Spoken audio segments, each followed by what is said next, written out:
Hi there. So I have been relaxing, or let me say this. I've been relaxing loosely in regards to what's happening right now. I haven't been quote unquote the most productive, but I'm trying to climb myself out of that funk. And through that, I really found some interesting thoughts on everything that's happening in regards to the restaurant industry. One thing that I really wanted to talk about today is stuff that everyone should realize what's happening right now that maybe not could have necessarily prevented this, but some precautions that we might want to move on in the future with. Yeah, so I made about 2 to 3 things that I think that we should all look at after going through COVID-19. Um, First being stop touching people. It's so weird that before this, like, it was just so normal to be touched, and I don't know, maybe my experience is a little bit different navigating as a black woman in this world and navigating as a black server and a black female server in this world. I have had countless conversations with other girls just like talking about how annoying it is. Sorry if I'm like looking at the mirror here and there, but anyways, I've had countless conversations with other servers just talking about how it's really annoying to be touched by people you don't know, especially while you're at work. um the first is the obvious. It's just gross.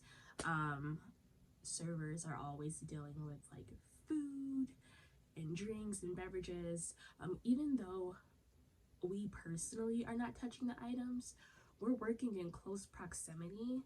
So it would just be nice if people were a little more mindful before you grab a server's arm or get in their personal space or tap. It's like, dude, it's just not right.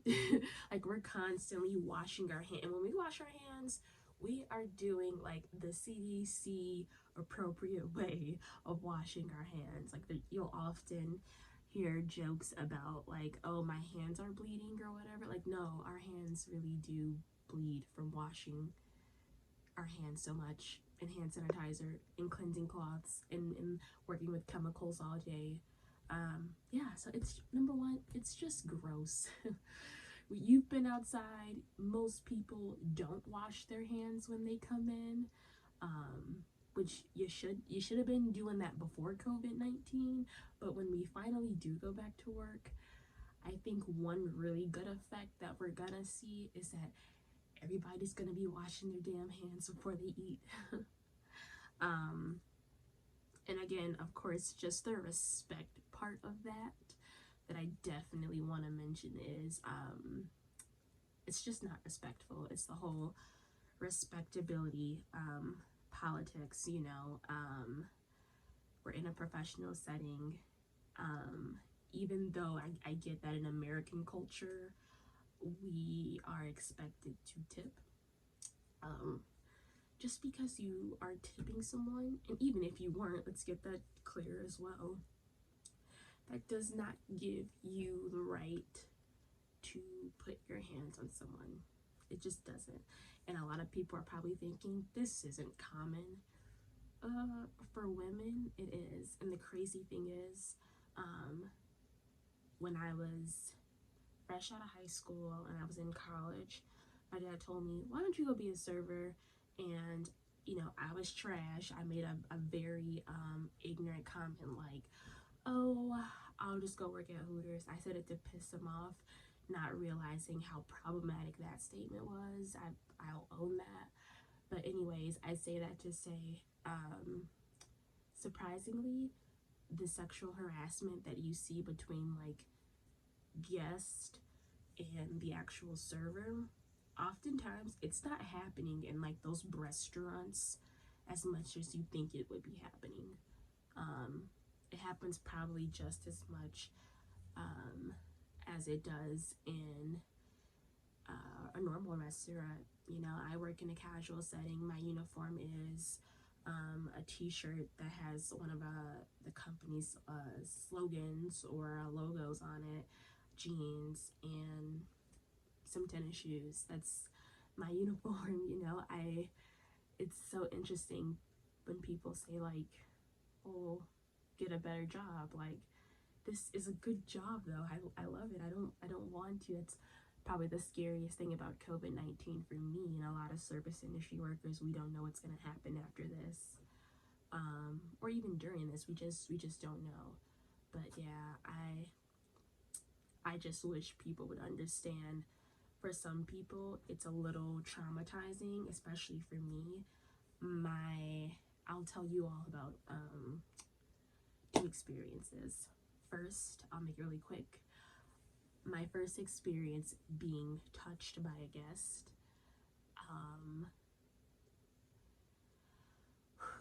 It was my second night bartending at the first bar I ever worked at, and I was waiting on two gentlemen. Not that sexuality matters, but one was what I assumed to be probably a bisexual or a gay man, and the other gentleman, he made it clear to me that he was at least interested in women. What else? I don't know. The one that was obviously interested in women, he kept like hitting on me, and I just ignored it. And then he like grabbed my waist, and I was like stepping back, and then his friend that was with him, he made a comment like, oh, back where he's from, he's famous. I'm like, oh, so we're doing Harvey Weinstein teas. Okay, got it, girl. Okay. And then after that, this man grabbed my thigh, and he's like, I'm sorry, I can't help myself, I'm a creep. Then he was like, how old are you? At the time I was 21, and just being disgusting, like, oh, you're fresh, how are you carding people, and you look like you just learned how to make a drink, and just absolutely absurd things. Yeah, it was now that I'm older, if I were ever to be, I'm saying I'm older, like I'm years older, I'm only a year older from when that situation happened, but now that I am older, I would definitely have the balls to like stick up for myself and just be like, no, I'm not putting up with this. But when you're young and in the industry, you're so naive. You just don't know, you know. You're like, is this okay? And now I'm like, no, it was never okay. um and I have so many stories in that bar from like when guests just were just absolutely inappropriate to me. I had a guest there ask me, was I wearing a bra once? Like, and he said it in front of all my coworkers. It was absolutely absurd, but okay. And then my next experience I want to talk about wasn't a sexual encounter per se, but the person did put their hands on me, and it was gross. So I was oh god, I'm kind of thinking of two stories, and now I'm like contemplating, ooh, which one should I go with? I'll probably go with my most recent one that like just was absolutely absurd. This was probably just over a month ago. I was waiting on a family of four. There were two ladies and two gentlemen. I go over to the table. I talk to them about the menu, the restaurant. At my restaurant, we don't say our names. I actually enjoy that trend, but a lot of people aren't quite used to it. So before I walk away, they go, oh, hey, what's your name? And I told them my name's Sydney, or Sid, whichever one you prefer, but anyone here is more than welcome to assist you. So I went to my other table. This is probably maybe 10 minutes later. I went to another table. I was assisting them, and then I stepped away to grab them some appetizer plates for the ladies to share. And then the table of the 4 people, with the 2 gentlemen and the 2 ladies, the older gentleman like grabbed my arm as I was talking to my other table. And like, when I tell you, like, my blood pressure was like, this white man really just put his fucking hands on me. Like, excuse my French. Like, it was like, oh my god, he actually just did that. Yeah, it, and I guess I mentioned race because, like, I do feel, as a Black woman, I am treated differently. Hey, if you want to say it's all in my head, hey, I can only talk to you about my experience and then what my white and Latina coworkers tell me about their experiences. And a couple of my coworkers have agreed that they haven't heard as many stories and encounters with, you know, guests touching people as many as me. So I don't know what I'm doing wrong, but I would love to know. And so, like, when he touched me, and not touched me, he like grabbed my arm, and he wasn't like aggressive, but he grabbed my arm, so aggressive enough, right? And I just looked at the table of women because I'm thinking like they're gonna make a joke, maybe try to make it, you know, not be so awkward. And I looked at them, and I can't even remember now thinking what they wanted. When I tell you I avoided that table like the plague after that, like, it just seems like such a simple concept, you know, besides the obvious of like, don't touch people, it's gross, you don't know where their hands have been, they don't know where your hands have been, and we're working with people, I don't want to spread germs to other people. It's just the respect factor of it. And if people actually respected us, they would respect our personal space.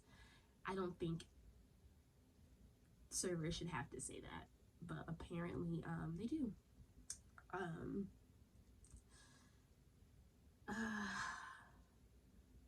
That just has me so frustrated, but it definitely brings me some relief to just talk to a camera.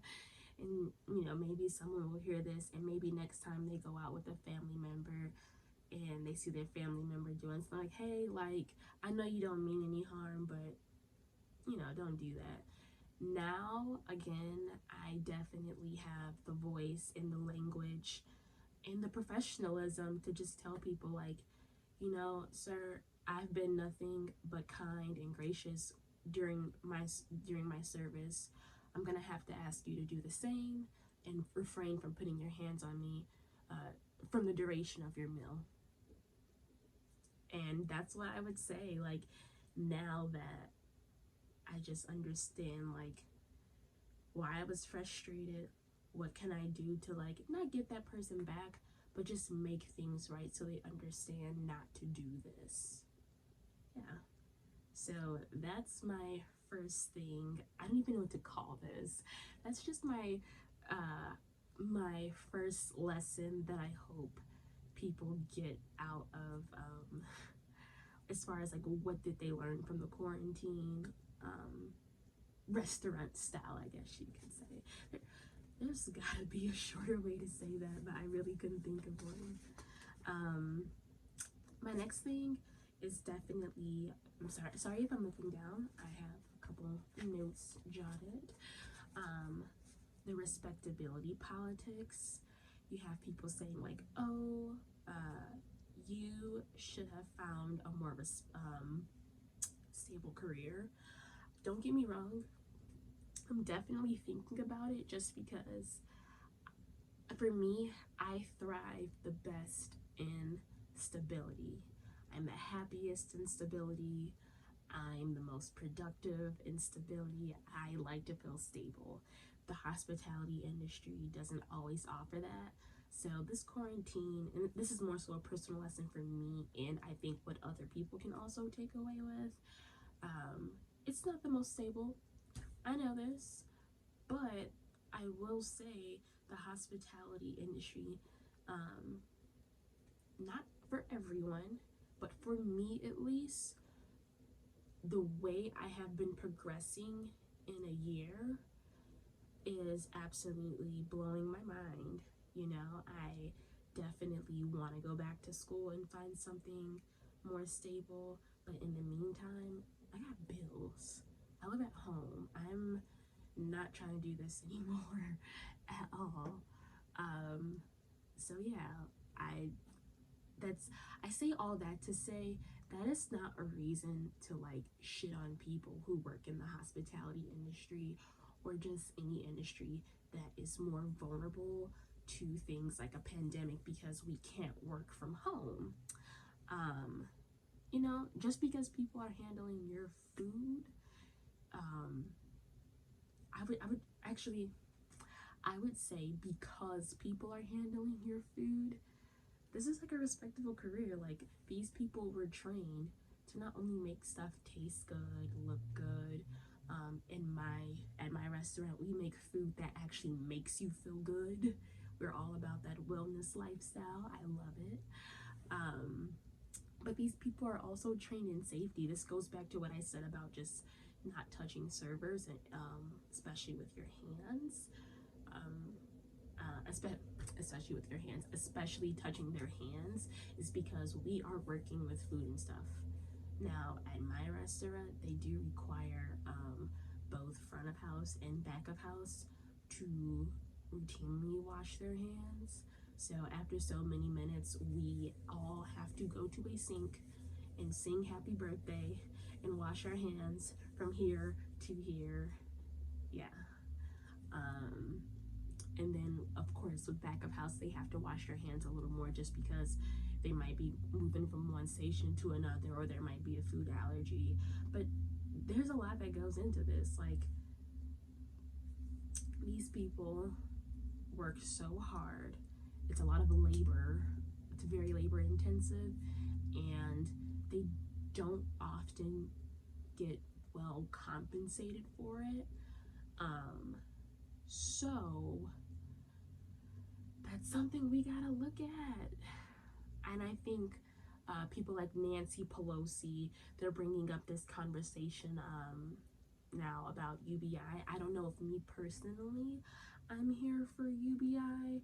I would love to know y'all opinions about it. I think the UBI that America would probably implement could be feasible. You know, when people hear UBI, they automatically think communism. But people have to also understand there's a spectrum of communism. There's no way in high hell America will ever become a complete communist country. Now, would America take some socialism and sprinkle into some democracy? Probably. We are a republic. Just want to throw that out there before someone jumps in my comment. We're not a democracy, we're a republic. I know. I passed 7th grade social studies. So I think the UBI that America would probably implement might be just a base salary of what full-time workers should make, which isn't a bad idea at all. If you're working 40 hours a week, regardless of what the career is, after taxes, you should be making at least 40 grand. And if you have a child, you should be getting more. I think, and of course, per state, that's gonna have to adjust. Maybe in Oklahoma, maybe they only need 35 grand per single person working full-time, you know. And then also, let's adjust, what do we mean by full-time? I think 40 hours a week, for people who want to go back to school, I don't know, maybe 35 hours a week. Again, this is a conversation that we definitely need, especially hospitality workers. We need to go to these town hall meetings, these virtual town hall meetings. We need to watch out especially who we're voting for. A lot of the people we're voting for are very anti-union.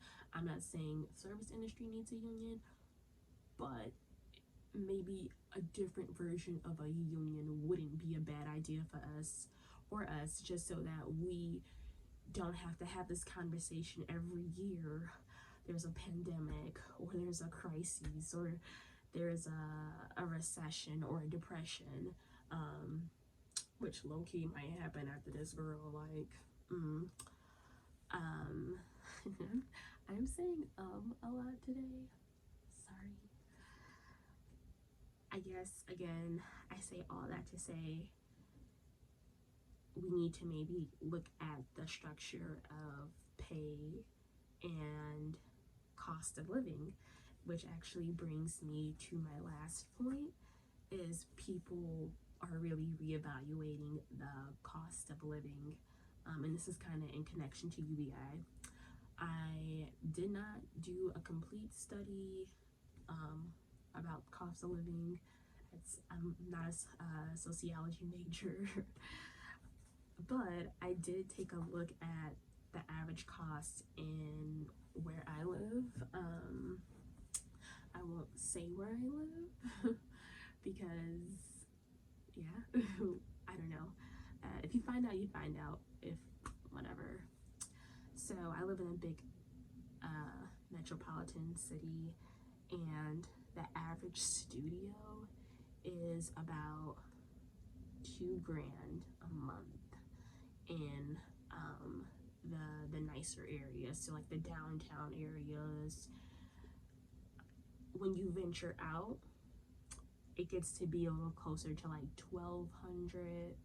And then, by the way, by venture out, I mean like the middle class working areas where you have a lot of people living with roommates, where they can kind of cut the cost of living a little bit, because instead of paying $1,200 for a studio, you can just get, a 2-bedroom for like, maybe $1,800, and y'all go ahead and spend $900 a piece.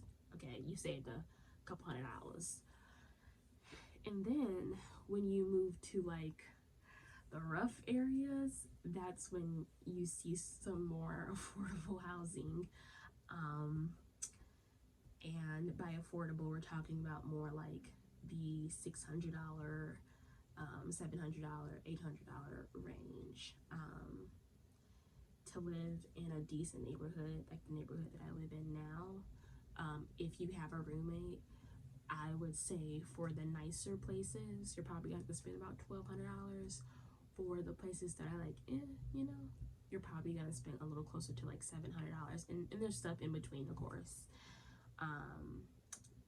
And minimum wage, it ain't cute.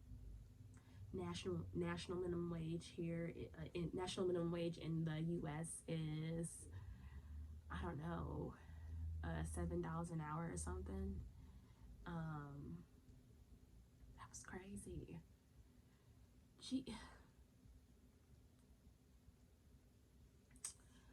$7 an hour, 40 hours a week after you pay taxes. Who can survive after that? Who?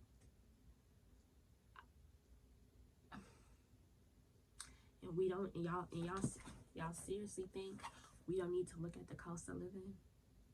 I mean, y'all could raise that minimum wage up all you want to. I did the math. For me to live comfortably and to go back to school, I need to work 30 hours a week and make minimum $25 an hour. Minimum. I'm talking about like on a slow day, maybe, because again, remember, I'm a server. I'm talking about on a slow day, maybe $25 an hour, and then on my weekends, I need to make upwards of $40 an hour. So, honey, I don't know. You know, the good thing is this pandemic has been good with reflection for myself, other people, a lot of my coworkers, all of my friends I've been talking to that I can. And one thing that I also want to mention is that, like, everybody just ain't gonna be productive.